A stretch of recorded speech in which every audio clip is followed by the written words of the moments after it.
बनाते हैं वो चीज़।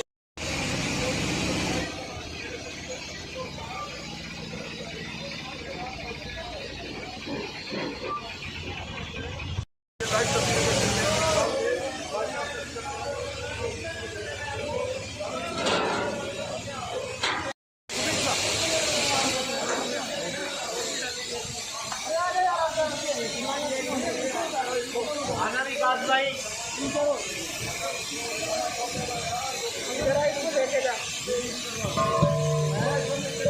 गाड़ी की बाइक कर रहे हैं, आ जाओ आप उधर से चले जाइए,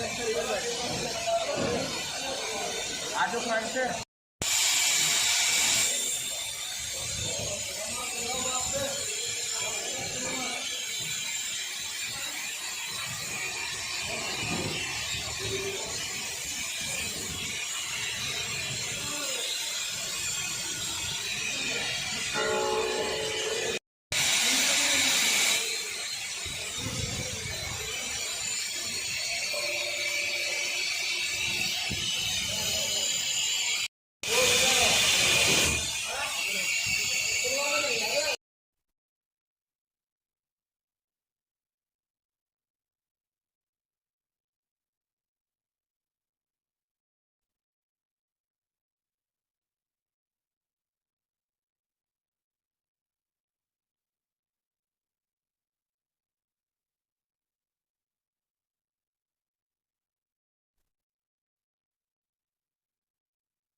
मुझे ये बताओ, एक तो अभी आपके पास अवेलेबिलिटी की क्या है सर? हमारे पास इस टाइम 1000 का सेक्टर 2 टन का माल है।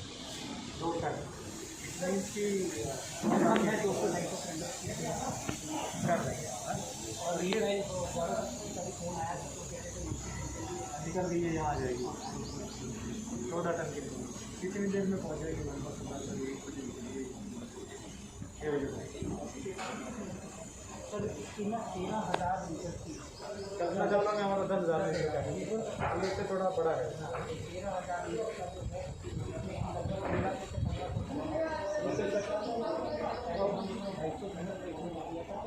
हमारा हफ्ता के बाद अब हम लोगों को लगभग 1000 सिलेंडर की हमारी। तो मुझे ये बताओ कि सिलेंडर्स जो हैं ये आपको हॉस्पिटल ला के देते हैं, लेकिन इनके लिए जैसे फॉर एग्जाम्पल मैं कोई बार तो मैं अपने मुझे सिलेंडर बनवाना है तो कैसे करते हैं? सर पहले ये लग रहा है उपायुक्त निशांत यादव और करनाल के SP Gangaram Poonia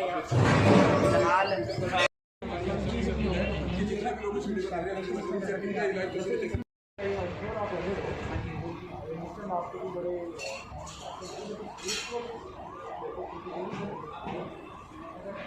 I don't want to जैसे 2-3 बड़े हैं सारी इसकी बात रही बारे में है बिना ऑक्सीजन के तो डेथ है बड़ी ना। हाँ जी ओके। तो अब ऐसा है, 2 चीज़ें हैं। एक तो आज हमने इनको कहा है 2 डेज को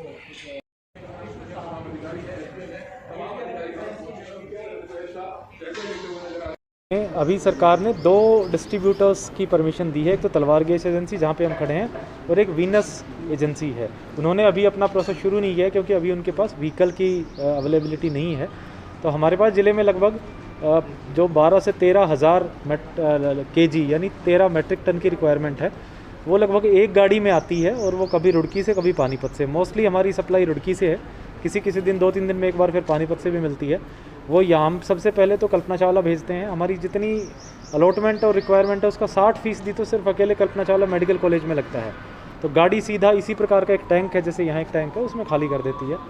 जो बची हुई 5-6 हज़ार kg है वो हम यहाँ पे आके इस टैंक में डालते हैं और यहाँ से फिर सिलेंडर्स में भरी जाती है। हमारे यहाँ लगभग 15 अस्पताल हैं जो कोरोना पॉजिटिव पेशेंट्स का इलाज कर रहे हैं, जो हमसे रजिस्टर्ड हैं। उनको फिर उनके जो रिप्रेजेंटेटिव हैं वो यहाँ करके खाली सिलेंडर देते हैं और भरी सिलेंडर ले जाते हैं। तो हमने एक इसका व्हाट्सएप ग्रुप भी बना रखा है, जिसको भी जब भी रिक्वायरमेंट होती है कि मुझे इतने सिलेंडर चाहिए, उसमें डाल देता है और यहाँ से आके ले जाता है। अभी तक इस तरह की कोई भी जो है परेशानी हमारे सामने नहीं आई है। फिर भी कई बार काफ़ी ज़िलों में एक डिस्ट्रेस खबर सुनने को मिली, जैसे हिसार है, रेवाड़ी वगैरह, जहाँ बिना ऑक्सीजन के कई अस्पतालों में डेथ हुई। तो हमने एक basically oxygen bank, oxygen on wheels भी एक गाड़ी तैयार कर रहे हैं आज शाम तक वो गाड़ी तैयार हो जानी चाहिए। तो वो ऑक्सीजन व्हील्स पे होगी, यानी गाड़ी में ही हम जो है करीब 50-60 सिलेंडर रखेंगे। जिस भी अस्पताल को उसका नंबर इन 15 अस्पतालों से शेयर कर लेंगे। जिसको भी अर्जेंट रिक्वायरमेंट हो तो वो 10-15 सिलेंडर्स वहाँ से उतरवा ले, ताकि उसका 2-4 घंटे का काम चल जाए, तब तक वो यहाँ से आके ले जाए। तो ये व्यवस्था करेंगे ताकि बिना ऑक्सीजन के, हमारी बिल्कुल प्रायोरिटी है और हम अश्योर करते हैं कि बिना ऑक्सीजन के किसी भी पेशेंट की जान नहीं जाए। सर फिलहाल करनाल में किस तरह की व्यवस्था है हॉस्पिटलों में? ऑक्सीजन पर्याप्त मात्रा में? पर्याप्त मात्रा में है, बिल्कुल ट्रीटमेंट चल रहा है। आज हमारा 30 बेडेड ICU, जो नए मॉनिटर्स आए थे 30, उसका ICU तैयार हो गया है। कोशिश करेंगे कल्पना चावला में 30 बेडेड ICU कल से शुरू हो जाए, तो वहाँ की हमारी क्षमता बढ़ के अब लगभग 90 बेड की हो जाएगी। 20 की और बेड की हम ICU का 1-2 दिन में सेटअप करेंगे, तो इससे काफ़ी निजात मिलेगी। ICU की सबसे ज़्यादा डिमांड है आज की डेट में। ऑक्सीजन बेड्स तो अवेलेबल हैं और ICU में हमारी लगभग 200 की कैपेसिटी है, सारे भरे हैं अभी, और दिन के लगभग 10 पेशेंट आते हैं। तो जब ये 50 की कैपेसिटी हम कल्पना चावला में बढ़ाएंगे, 30 की तो आज और 20 की 2 दिन में, तो मेरे ख्याल से हफ्ते 10 दिन तक हमें इसकी मारामारी। ऐसी महामारी के दौरान अगर जो लोग जो हैं इस तरह की ब्लैक मार्केटिंग करते हैं, तो उनके नाम कुछ मैसेज देना चाहेंगे, उनको कोई मैसेज देना चाहेंगे? कुछ लोग हमें मिले भी हैं, कुछ जगह हमने सिलेंडर भी जब्त किए हैं। लगभग 150 सिलेंडर्स हमने अब तक जब्त किए हैं। हम बाकायदा उन सिलेंडर्स का इस्तेमाल, उसमें ऑक्सीजन व्हील्स पे उन्हीं सिलेंडर्स का इस्तेमाल करेंगे। तो ऐसे लोगों को बिल्कुल स्पष्ट मैसेज है कि ऑक्सीजन एसेंशियल कमोडिटी डिक्लेयर कर दी गई है। एसेंशियल कमोडिटीज़ एक्ट में कार्रवाई होगी, और अब सिर्फ ऑक्सीजन का इस्तेमाल मेडिकल पर्पज़ से ही हो सकता है। अगर कोई इंडस्ट्रियल यूज़ करता है तो बिल्कुल गलत है, वो भी बंद कर दिया गया है। इंडस्ट्रीज़ से भी आज मैंने मीटिंग करी है, उनसे भी हमने रिक्वेस्ट की है, क्योंकि इंडस्ट्रीज़ में कईयों में वेल्डिंग वगैरह के लिए ऑक्सीजन की इस्तेमाल होता है, तो सिलेंडर्स अवेलेबल होते हैं। तो वो अगर इंडस्ट्रियल सिलेंडर्स भी हमें मिल जाएँ तो हम उनको अमेंड करा के मेडिकल सप्लाई के लिए यूज़ कर लेंगे। तो अब कोशिश ये है कि जहाँ से जितना संभव हो सके ज़्यादा से ज़्यादा मात्रा में हम किसी भी इस तरीके से सिलेंडर्स अवेलेबल करा। सेक्टर 7 और सेक्टर 8 पार्ट 2 में जो लॉकडाउन लगाया बढ़ गई है हम लोगों की। पहले जहाँ पर हम 200-250 सिलेंडर भरा करते थे, 1000 से ऊपर की करीब डिमांड है एक दिन की। प्रशासन पूरी मदद कर रहा है, ख़रीद में पूरी उनकी योगदान है। आज भी जहाँ से लिक्विड हम परचेज करते हैं, वहाँ पे भी प्रशासन का एक बंदा वहीं पे मौजूद रहता है। वहाँ की उनकी निगरानी में कि कहीं पे भी ये इलीगली यूज़ ना हो, इंडस्ट्री में या किसी और पर्पज़ के लिए। कांस्टेबल उसके साथ आएगा, उसकी निगरानी में ही यहाँ फिलिंग हो रही है। यहाँ पे ऑन ड्यूटी मजिस्ट्रेट मौजूद है, जिनकी निगरानी में यहाँ सप्लाइयाँ भी होती हैं। पुलिस तैनात की गई है ताकि ब्लैक मार्केटिंग ना हो। बिल्कुल बिल्कुल ऐसे ही है, और हमारी भी प्रेफरेंस है कि जितनी ज़्यादा मदद हो सके किसी की भी हम कर पाएँ, और प्रशासन इसमें पूरी मदद कर रहा है। जो आपकी लेबर है यहाँ पर 24 घंटे काम कर पहले हम सिर्फ 8 घंटे की हमारी शिफ्ट हुआ करती थी, अब 24 घंटे में हम ऑपरेट कर रहे हैं।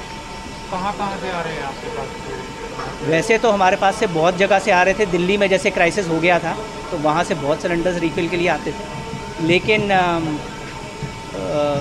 अब हमें स्ट्रिक्टली ऑर्डर्स हैं कि हम लोग अपनी डिस्ट्रिक्ट को ही कैटर करें, क्योंकि यहाँ की भी डिमांड बहुत बढ़ गई हुई है। तो हमें इवन पानीपत और कुरुक्षेत्र तक भी अलाउड नहीं है। फ़िलहाल सिर्फ करनाल डिस्ट्रिक्ट ही हम कर पा रहे हैं कवर। कितना 1 लीटर का टैंक आपके पास है, उसमें कितने सिलेंडर भरे जा सकते हैं और कितने लोगों के काम आता है? हमारा 1300 लीटर्स का हमारा जो है 13,000 लीटर का हमारा टैंक है, जिसमें हम पूरा भरा हो तो 1300 से 1500 सिलेंडर हम 7 क्यूबिक मीटर वाले बड़े सिलेंडर हम भर सकते हैं। कितने समय चलता है कि ये सिलेंडर जो होता है तकरीबन? पहले हमारा 200 से 250 सिलेंडर पर डे की कंजम्पशन थी, तो हम लोगों को इसको हफ्ते में एक बार रिफ़िल करवाना पड़ता था। अब एक तो लागत बढ़ गई है, ऊपर से अवेलेबिलिटी कम हो गई है। हमें रोज़ की ही डिमांड रहती है कि हमें 10 से 15 टन की करनाल की जो लागत है उसको हमें पूरा करने की, मतलब रेट में भी कोई इजाफा हुआ है तरुण जी? रेट में ऐसा कोई इजाफा नहीं है, कोई बढ़ोतरी नहीं हुई है रेट में। जो पुराने आपूर्ति नहीं हो पा रही, आपूर्ति के कारण ही होगा जो भी फ्लक्चुएशन। सर क्या कहेंगे, लोग काफ़ी उम्मीद जगाए बैठे हैं, कहीं ना कहीं निराश हो कहीं। सर प्रशासन पूरी तरह लगा हुआ है। इंडस्ट्री सिलेंडर सारे जब्त कर लिए गए हैं मार्केट से, सारी इसमें यूज़ कर लिया गया है।